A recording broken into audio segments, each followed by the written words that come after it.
Very good evening, people of the internet. My name is Kunguru87. For those who are coming in for the first time, thank you very much. Thank you for liking, thank you for subscribing, and thank you for commenting.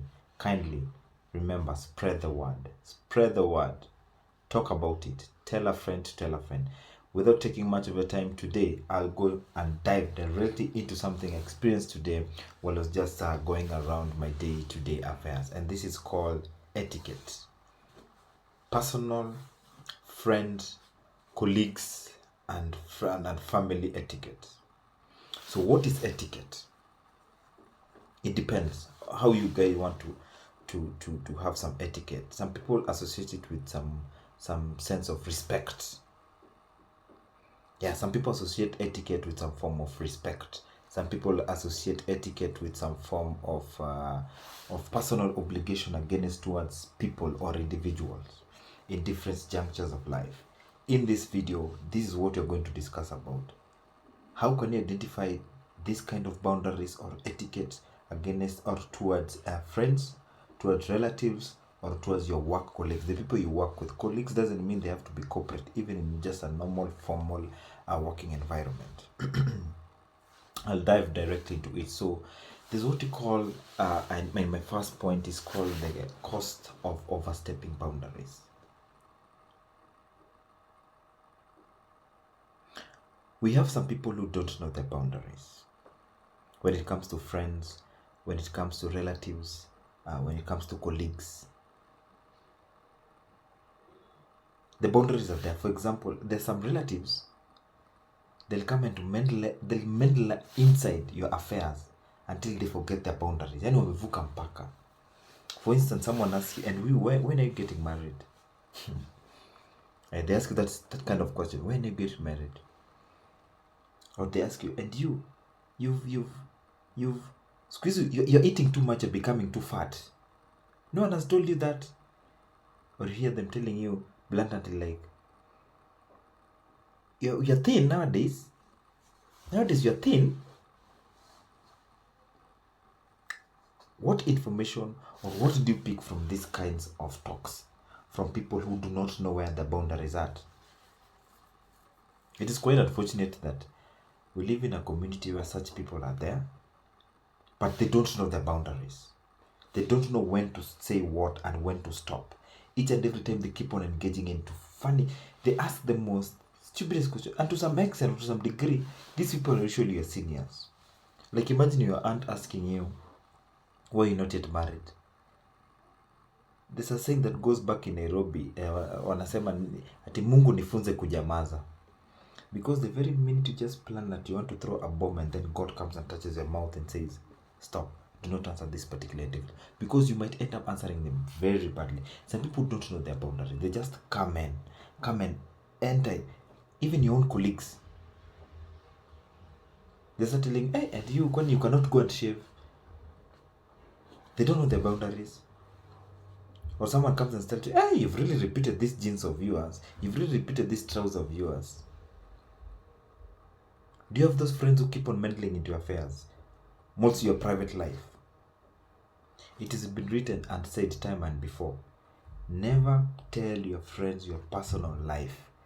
Separate your personal life plus your private life and plus your public. You have to separate these things. They should not know about it. You know, to some extent, I tend to ask myself, how come people just talk about their own stuff or about things that do not matter to everyone and they just keep on telling you about their problems? You meet with someone within 10 minutes, they've already told you all their problems. They don't know boundaries. You just meet with someone who's you've never met for like 2 weeks. Before you notice, they've told you the way their husband or their wife left them, the way their nanny is doing ABCD, the way their job is doing ABCD, the way the business, and you're like, hey, my friend, I only said hi. Learn to know your boundaries. Respect your own boundaries and respect also other people's boundaries. Some people don't want that bad mayhem or that bad rapport that you're bringing. Once you learn to respect these kinds of boundaries, it assists a lot of individuals, like, hey, don't take this nonsense to this particular individual, because when you take this nonsense to them, they would take it in. They'll turn you away. They'll shut you down like Evie. Learn your boundaries. Personal etiquette, colleagues etiquette, relatives etiquette. Learn it. when to say something and when not to say something. You go to someone's house, then you start. You go to a sister's house or your brother's house, then you start telling them, hii kiti ingekuwa ni mimi ningekuwa nimeweka hapa. Who asked for your opinion, man? This is my house. I cannot start coming and arrange for you your house. Have you had those people? Those colleagues, they come and start telling you should not be sitting like this. You should be sitting like that. And if it were me, I would have shaved like this. I would have plaited my hair like this and that. Learn your boundaries. It's called etiquette. Respect. Yes, we're buddies. Yes, we're friends. But this is where you draw the line. Why did you buy a Nissan? You could have bought a Mercedes Benz. Why do you guys fuel V-Power? You could have fueled this one. Why do you guys live in this particular neighborhood? You'll pay for us the rent? Or you'll pay for us the tuition? People of the internet, do you have these kinds of people? Where they like meddling into the affairs that are not theirs. Another thing is the gift of having that, how do you call it? It's like a selective support. Everyone wants to align themselves somewhere, and by so they start engaging into funny beefs and some funny decisions with you.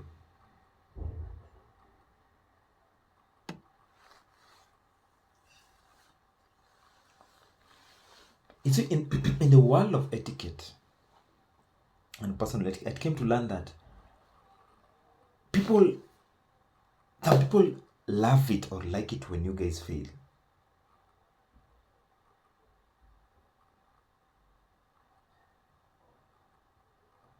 They come and lie to you. Your relatives come and lie to you. Your sister comes and lie to you.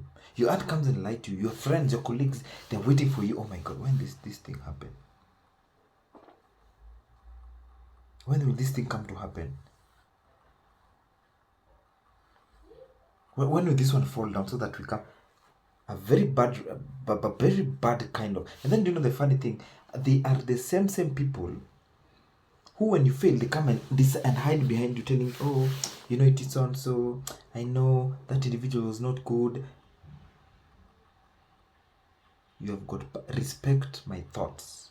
I do say that if you guys are in a family and maybe you are doing a mistake and your uncles, your sisters, your brothers, your mom, your friends have tried to discourage you from doing arts or going somewhere or performing a certain act, maybe in your life, maybe you want to put a tattoo, maybe you decide to take your kids to this particular school and it doesn't work out.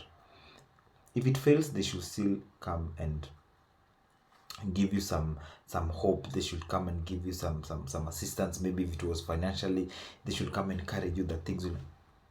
But there's some aunties who will be there. Oh my God. Do you know Auja, those two big speakers? They take them and I told you, he will fail in that marriage. I told you, he will fail that exam. I told you, this one cannot go anywhere. I told you, this one, I knew it. This one, that business cannot. I told you, they will squander that money. I told you. That's not your friend. That's not your relative.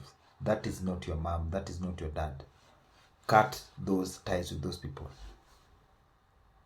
Have some form of boundaries with these people. And the signs are usually there. Always, every time that person doesn't like you, the signs are usually there. The truth is just, they just lie in front of your eyes and you don't know them. They want to support you like 50-50. They only want to support you when you're doing good. When you're doing badly, they do not. And they're waiting for you to do badly. Then they're just watching. They know very well this car is going to get an accident because it's not well maintained. And they just allow you to go. It's okay to read. Then you read. I told you not to borrow that car. I told you, but you never listened. You forced your way to take the car. I told you. They start. I call them Mr. and Mrs. Told You. Or Mr. Know-It-All. A good friend should tell you, hey buddy, man, here you're doing wrong, but I've just spoken my piece, you make the decision. Do not hide the truth from the people that you love. And do not also pass that boundary. Don't tell someone, ule bibi yako ni mbaya, ule bwana yako ni mbaya. That friend, no. Just try to tell them, if you ask me, if you put in my shoe, I don't like A, B, C, D. Though, you can still monitor.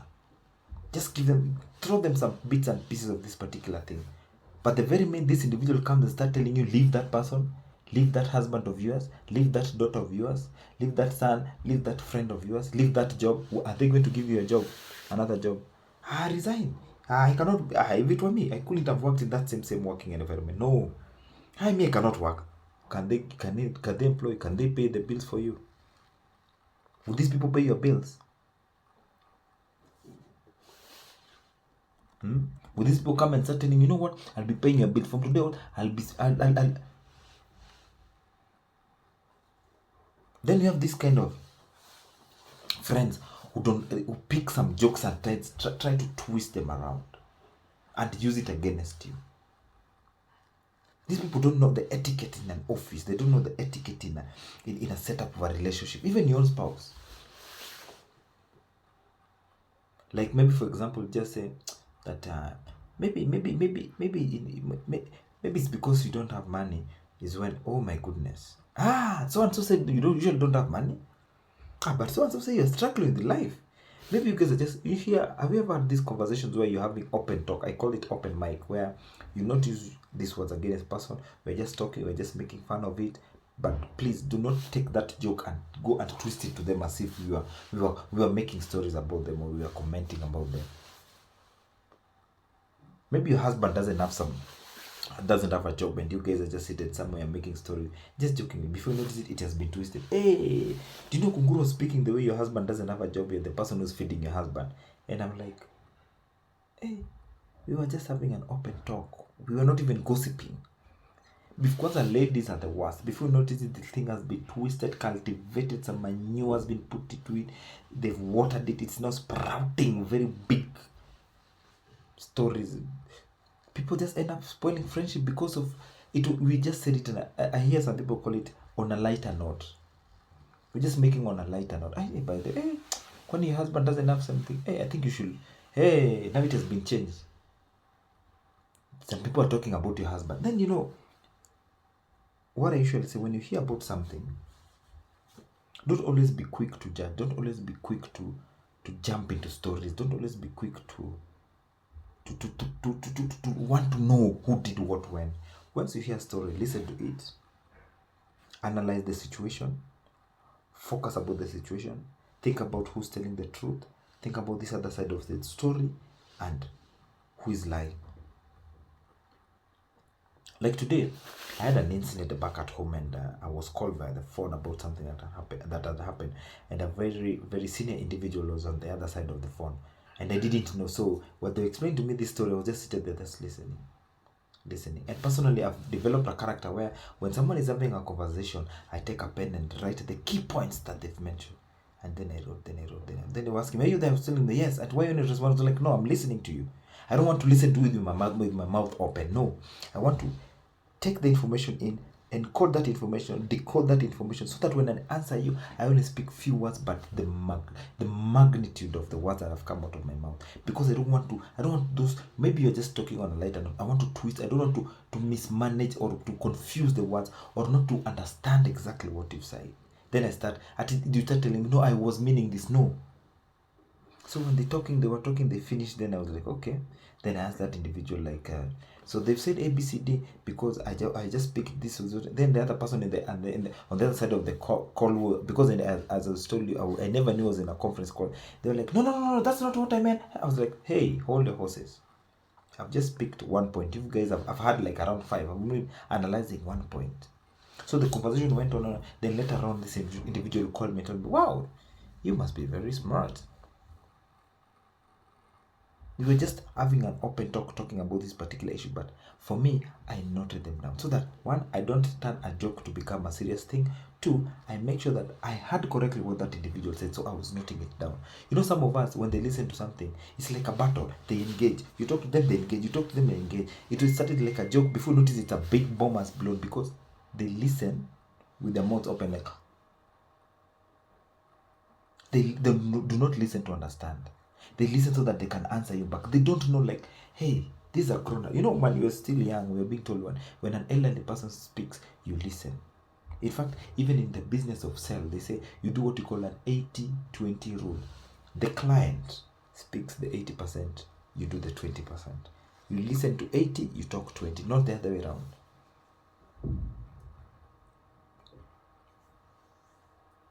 We've got these people who they don't know when to when to speak what not to their friends or their colleagues. Also, to some extent, they just like maybe they're having a conversation with their colleagues. They don't know, like, this someone's wife, this someone's husband, this someone's daughter, this someone's son. They just have that vulgar talk. They don't know, maybe this one is a staunch Christian, this one does not take alcohol, this one does this. Or maybe you're talking about a certain disease. You don't know that maybe one of the individuals you guys are seated with has been affected this kind of, or they have got someone whom they know who has been affected with this kind of disease. Some other time you seated someone, people are speaking about AIDS and they're really bashing it out. Little they know that there's a friend of theirs there, the husband, the brother had passed away because of AIDS. They don't know the boundaries, they don't know the etiquette, like they don't have sensitivity in the word that they're speaking about. They just pick things and start putting. You should know when to say what and where. But right now, I'm assuming you should have already known all your friends, so that you've known that this friend of mine, we can have this kind of story. This friend of mine, we can have this kind of stories. Another issue or another link of personal or colleagues etiquette is where if you guys have arranged to have a meeting somewhere, have some etiquette, have some courtesy. Calling them, I'm running late because of ABCD. By the way, I'll be running late 5 minutes because of ABCD. Communicate. Some people don't, they just come in late and sit there. And they spill it on your face. There was traffic. Then they start giving you a lot of explanation. By the way, it's because of ABCD, my son, my daughter, my nanny, my husband, my wife. You don't respect the other side.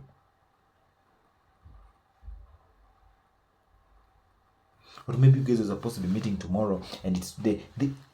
I have one rule. If we are supposed to be meeting maybe at 5, and for some reasons or to some weird reason something just happened by, let's say, midday, I'll take it respectful if you text me or you call me 1 hour or 2 hours before, so that if I had planned with you and you're not coming, I rearrange my program and plan again. Okay, maybe sometimes you can give a reason, but sometimes just say, hey, we were supposed to be meeting today, but something has come up. Unfortunately, we'll have to take a rain check. We'll have to plan again. But some people don't tell you. You're supposed to be meeting at 5. You go to a hotel.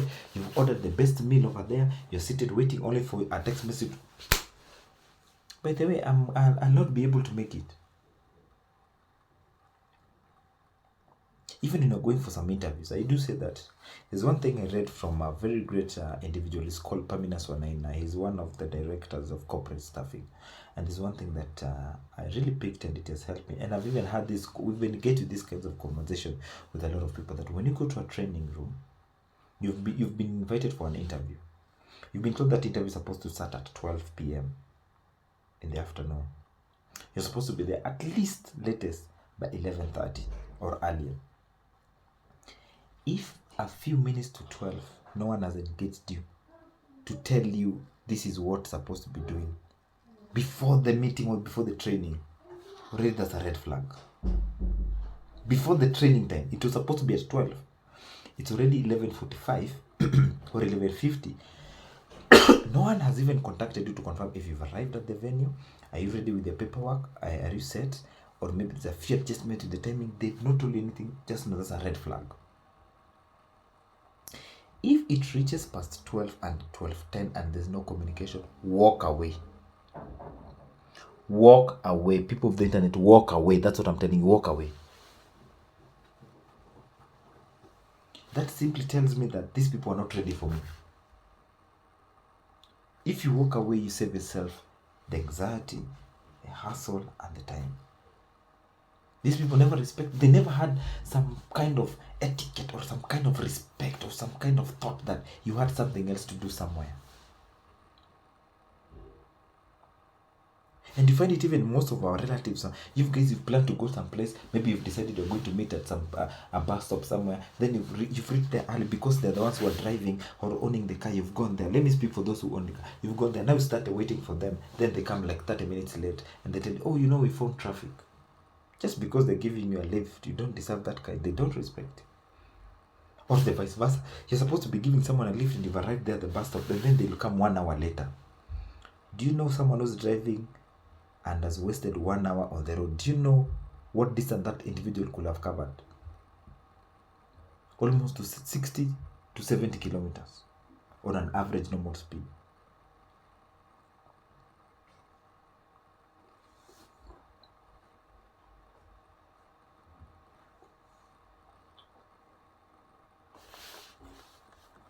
Another thing that people usually say that if you respect my time, it's the same as you respect money. If you don't respect me, then you don't respect money. There's another day I was with another old guy, and he was asking me, where do you put your money? Do you have a wallet or something like that? And I told him I don't carry a wallet around. They asked me, where do you put your money when you get cash? I told him I rarely handle cash, but in case I handle cash, I put them in my behind pocket. They're telling me, you guys, you don't respect money. Money should always be on front of your pocket here. Even if you have some small wallet, you put it in front here. They said you cannot put money. You cannot sit on money. It's disrespectful. And I sat down and started thinking to myself, like, wow, what a thought this guy has given me. The same way you respect an individual is the same way you should respect money. It's the same way you respect their time. It's called etiquette, personal etiquette. The same way you respect your relative is the same way they should also respect you back. And then the individual once told me, if your relatives don't respect you, they'll also not respect your wife, or they'll also not respect your husband, and it will be passed down to your kids and your generation. If someone does not give you the etiquette that you deserve, or the personal, etiquette is a wide range. It's like respect. This is what you call also table etiquette. You guys are going to sit down, you're supposed to put your phones away, and you're supposed to sit down and start eating. So what happens to some people, if they're supposed to eating, if someone is on their phone?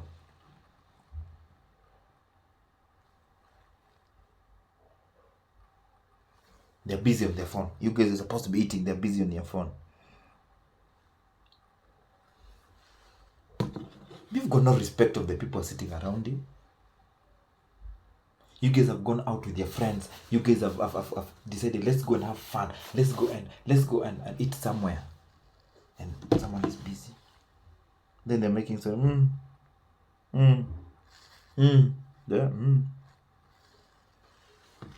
It is simple. Those people don't respect you.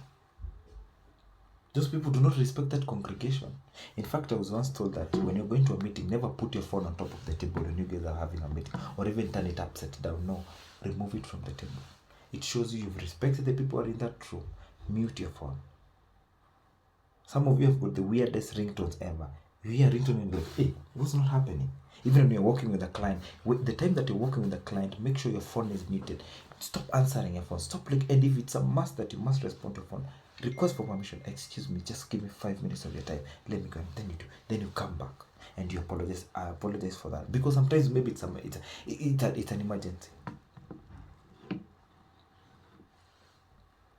Even in church, it's mandated your mobile phone off. You'll feel someone, I'm in church. I'm in a meeting.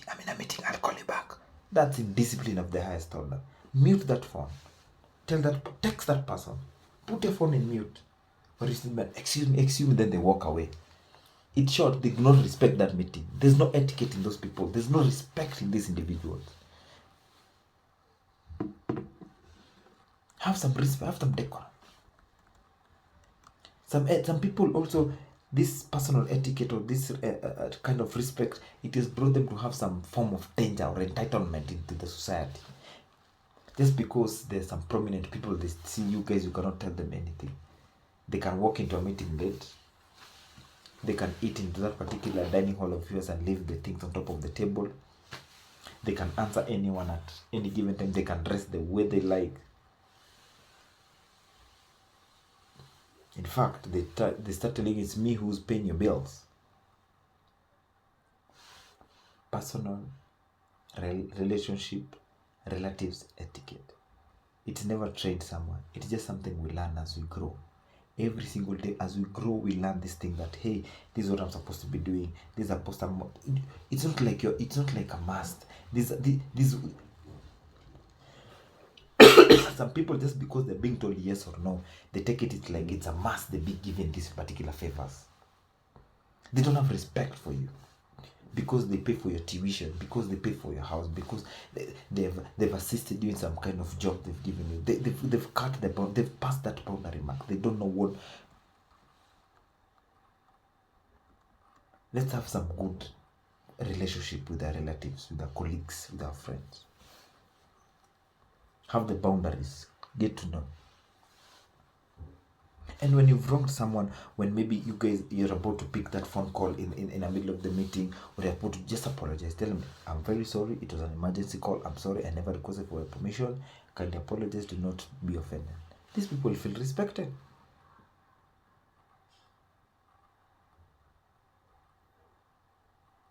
When you keep quiet, it doesn't mean you've apologized. That is one thing a lot of people don't understand. Keeping quiet does not mean you've apologized.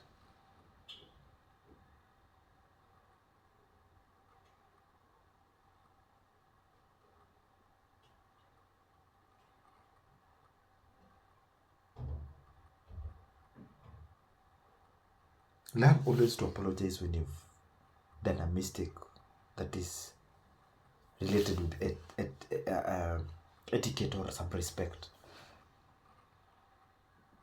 If you've crossed the boundaries and you realize, oh my God, I spoke badly to these people about their health, about their dress code, about the way they talk to other people, about the way they shave their hair, or the way they make their hair, the way they put on their clothes, about their weight, about their looks, about their disability. Learn to apologize. Let it cover. I'm sorry. I was saying it in a little. Do not get offended. It is my mistake. I take full responsibility of my habit, and I'm sorry. You've come late to a meeting, the first thing you do is not, sorry, I'm late. You know, there's traffic. Who cares if there's traffic? All of these people who came here, they never experienced traffic. So all of them live in heaven. They just flew here. The first thing when you enter the room and maybe it's a meeting that you're supposed to be chairing or maybe you're supposed to be attending, you come, the first thing you say, ladies and gentlemen, good morning. I'm very sorry. Something just came up. I'm very sorry. I regret. I will work on that. You just explain yourself. 5-10 seconds is enough. These people will feel they're respected. Etiquette. You're in church, the church starts at 9 and it ends at 11, and you see someone walking in at 10:30. Squeezing with people here. In discipline of the highest order. It's a wedding. Yeah, you guys, you already exchanged the vows, you're just in the last phase. It's when you see someone, I'll chase you away if I see you. Learn to have some good respect or some etiquette when you're working with people, some etiquette even when you're in the midst of family relatives, or some etiquette when you're even with your colleagues. It goes a long way. Because what I do say, once you have some respect or some etiquette with certain individuals, they'll respect you back. Because before even their brains or their mind thinks of spoiling the mood or thinks of even just having a small disagreement, the first thing they do is they retract back. Why? Because they know they've done a mistake. They won't allow. They retract back before they even attempt. They've done a mistake before, so they cannot allow to do a mistake to you, because maybe you'll be very offended. Do you know some people that you come to a meeting late, they walk away the very minute you come in? Because it's like you don't respect their time, so they don't respect yours. Practice. There are very many books outside there nowadays. You can Google. There are a lot of scripts how to have good etiquette when it comes to your workplaces, when it comes to your spouses, when it comes to your colleagues, when it comes to your friends, and even relationships or relatives for that matter. Trust me, if you've got good etiquette towards people, you'll receive the same. Good respect, you get good vibes, you get good etiquette, you get everything will just be positive, and you'll have the best of the best days. And if you've wronged someone, you've passed that boundary, trying to arrange for them their houses, trying to arrange for them their marriages, trying to arrange for them their relationship, trying to arrange for them how they dress. If at all they request, also know when to say what and how. When you guys are having an open talk somewhere, so that someone does not go and twist your words to some extent, or maybe it was just on a lighter joke before you notice it has blown out. It's good. Measure your words. Even if it's the truth, measure your words. You can just tell me, hey, but then you know, Kunguru, your mouth usually smells. and you're saying it as a joke. You could have called me, hey, by the way, ABCD. Don't speak bad about someone else's sister and they're there. When you don't have sisters. Think about that. People of the internet, think about that. Work on your personal etiquette. Peace.